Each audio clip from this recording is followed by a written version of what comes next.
இயேசு கிறிஸ்துவின் இனிதான நாமத்தில் இன்றைய ஆவிக்குரிய சிந்தனைக்கு உங்களை அன்புடன் வரவேற்கின்றோம். இப்போதும் ஒரு பாடலுக்கு பின்பு உங்கள் சிந்தையை தெளிவிக்கும் ஆவிக்குரிய செய்தியை கேட்கலாம்.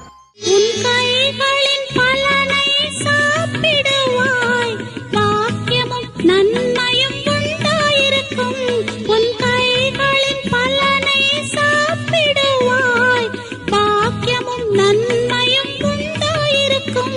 உன் பிள்ளைகள் உன்னை சுற்றிலும் இருந்து ஒலிவமர கன்றுகளை போலிருப்பார்கள். உன் பிள்ளைகள் உன்னை சுற்றிலும் இருந்து ஒலிவமர கன்றுகளை போலிருப்பார்கள். நன்னாள் இதிலே ஆசி கோர வாரும் தேவனே, நன்னாள் இதிலே ஆசி கோர வாரும் தேவனே. ஆண்டவர் இரட்சகருமாக இயேசுவின் இனிதான நாமத்தினால் உங்களை வாழ்த்துகிறேன். நம்முடைய ஆவிக்குரிய சிந்தனைக்காக 1 சாமுவேல் 1 அதிகாரம் 27 வசனத்தை நான் வாசிக்கிறேன்.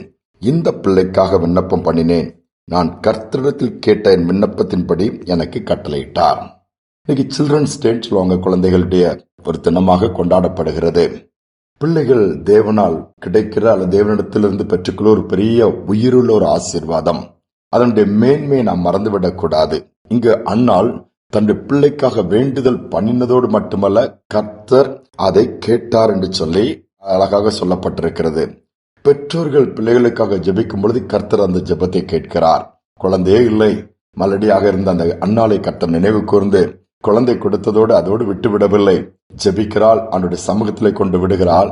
நடந்ததென ஒரு பெரிய தீர்க்கதரிசியாய் சாமுவேலை கர்த்தர் அந்த இடத்துல ஏற்படுத்தினதை வேதத்தில் நாம் பார்க்கிறோம். அப்பொழுது பெற்றோர்கள் பிள்ளைகளுக்காக ஜெபிக்கும் பொழுது அந்த பிள்ளைகளை குறித்த தேவனுடைய திட்டம் நிறைவேறுகிறது. தேவனுடைய திட்டம் நிறைவேறும் போது அந்த பிள்ளைகள் நிமித்தமாய் குடும்பத்திற்கு மட்டுமல்ல, தேசங்களுக்கே அது ஆசீர்வாதமாய் மாறிவிடுகிறது. இன்னைக்கு நாம் நம்முடைய பிள்ளைகளுக்காக ஜெபிக்கிறோமா? பிள்ளைகளை குறித்து குறை சொல்லுகிறோம், அல்லது ஊழியரிடம் போய் நீங்கள் ஜெபியுங்கள் சொல்லி ஜெப விண்ணப்பங்களை கொடுக்கிறோம், அல்லது எப்பொழுது பார்த்தாலும் எரிச்சல் படுகிறோம். இப்ப இன்னைக்கு நேரமில்லை, இன்னைக்குள்ள காலங்கள் பார்க்கும் பொழுது பிள்ளைகளோடு ஸ்பெண்ட் பண்ணுவதற்கு பெற்றோருக்கு நேரமில்லை. வேலை, பிரச்சனை, தலைவலி, அதிலே ஓடிக்கொண்டிருக்கும். கடைசியில பிள்ளைகள் அன்புக்காக ஏங்கி உலகத்திலே வேற எங்கேயோ போய் விழுந்து விடுகிறது. பின்பு புலம்புகிறோம், ஆண்டவர் வந்து ஜெபிக்கிறோம். அது ஆண்டவர் விரும்புறதில்லை. நமக்கு கொடுக்கப்பட்ட பிள்ளை ஆண்டானை வளர்க்க வேண்டிய விதத்தில் நம்ம வளர்க்கணுமா? சரியான விதத்தில் பிள்ளைகளை வளர்த்தோம் என்று சொன்னால் முதிர் வயதில் அதை விட மாட்டாங்களாம். வேதம் அதைத்தான் சொல்லுகிறது. நம்முடைய பிள்ளைகள் சத்தியத்துல நடக்கிறாங்கன்னு சொல்லி கேள்விப்படுகிறோமே, அதுதான் பெரிய சந்தோஷம். வேதமும் அதைத்தான் யோவான் தமது நிருபத்தில் எழுதுகிறார். இன்றைக்கு நம்முடைய பிள்ளைகளை நினைவு கூறுகிற, பிள்ளைகளுக்காக ஜெபிக்கிற ஒரு நாளாக வைத்து இன்றைக்கு மட்டுமல்ல இன்றைக்குமே பிரியாரிட்டி கொடுப்போம் என்று சொன்னால் தேவன் நம்முடைய பிள்ளைகளை நமக்கு கொடுத்ததின் ஒரு நோக்கத்தை நிறைவேற்றுவார். ஆப்பிரிக்க தேசத்திலிருந்து வந்த ஒரு வாலிபனை சந்திக்க ஒரு வாய்ப்பு கிடைத்தது. ஊழியத்து நிமித்தமாய் சந்திக்கும் பொழுது அவனுடைய சாட்சி என்னை அதிகமாய் தொட்டது. 2-3 வயது இருக்கும் பொழுது ஜுரம் வருகிறது. அவனுடைய தாய் அருகில் உள்ள மருத்துவமனைக்கு அழைத்து செல்லுகிறார்கள். அங்கு ட்ரீட்மெண்ட் ஸ்டார்ட் பண்றாங்க. ஆனால் திடீர்னு அவன் மரித்து விடுகிறான். மருத்துவர் சொல்லுகிறார், உன் மகன் மரித்து விட்டான், வீட்டிற்கு கொண்டு போய்விடு. தாய் சொல்லுகிறான், என் மகனை நான் நடத்தி கூட்டிட்டு வந்தேன், அவன் சீரியஸா இல்ல, வந்துதானே இறந்து போனான், அதெல்லாம் முடியாது, நான் உயிரோடு நடத்தி தான் கூட்டிட்டு போவேன்னு சொல்லி பிடிவாதமாய் பிடிக்கிறார்கள். இந்த டாக்டருக்கு ஒண்ணுமே புரியல, உனக்கு என்னமா பைத்தியம், அவன் இறந்து போயிட்டான்னு சொல்றோம், அவன் திருப்பி எப்படி நடந்து வீட்டுக்கு வருவான்? இது பிடிவாதம் இல்ல, நான் நடத்தி தான் கூட்டிட்டு வருவேன். டாக்டர் சொல்லி பார்த்தாங்க, அவங்கள ஸ்டாப் சொல்லி பார்த்தாங்க, கேட்கல, எல்லாம் போயிட்டாங்க. குழந்தை பெட் மேல படுக்க வைக்கப்பட்டிருக்கிறது. தாய் என்ன செய்தார்கள் தெரியுமா?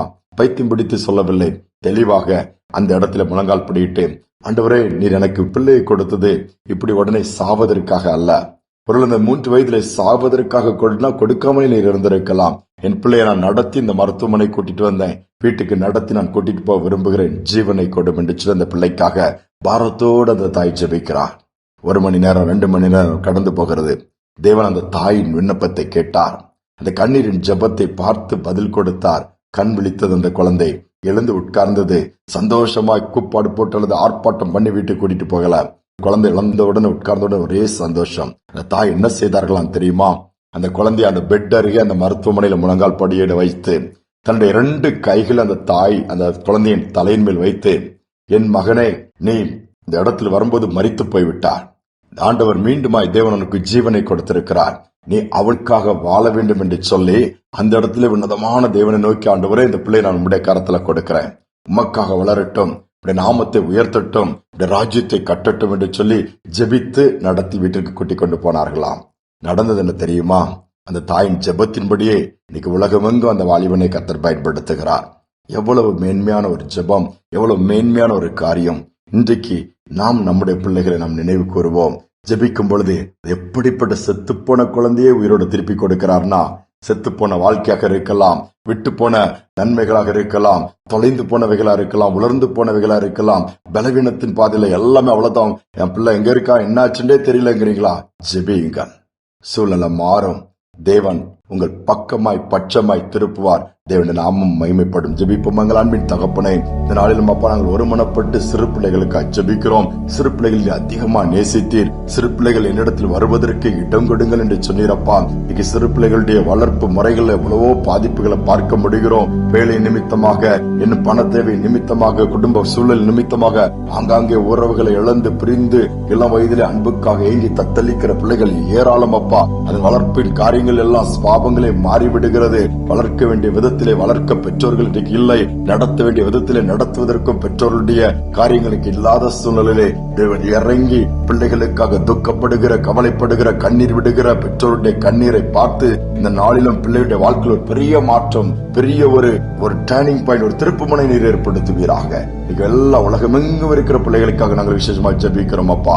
ஒருவேளை கைவிடப்பட்ட பிள்ளைகள் இருக்கலாம், அனாதையாக்கப்பட்ட பிள்ளைகளா இருக்கலாம், அல்லது பாதிக்கப்பட்ட பிள்ளைகளா இருக்கலாம், அல்லது குறைவுள்ள பிள்ளைகளா இருந்தாலும் நிறைவான இயேசுவானவர் தொட்டு ஆசீர்வதித்து நாமத்தை மகிமைப்படுத்துகிற பாத்திரமாய் வணைந்து உருவாக்கி மகிமைப்படுவீராக. தாழ்த்தி ஒப்புக் கொடுக்கிறோம். துதிகான மகிமை ஏற்றுக்கொள்ளும் இயேசுவின் நாமத்தில் பிதாவே, ஆமேன், ஆமேன். நம்முடைய பிள்ளைகளுக்காக நாம் ஜெபிக்கும் பொழுது கர்த்தர் நம்முடைய ஜெபத்தை கேட்டு பிள்ளைகள் சத்தியத்திலே நடப்பதோடு மட்டுமல்ல, நம்முடைய ஆண்டவரை மகிமைப்படுத்துகிற பாத்திரமாய் வழங்குவார்கள். இந்த சிந்தனையோடு நாளை தொடருவோம். மீண்டுமாய் நாளை தினம் சந்திப்போம்.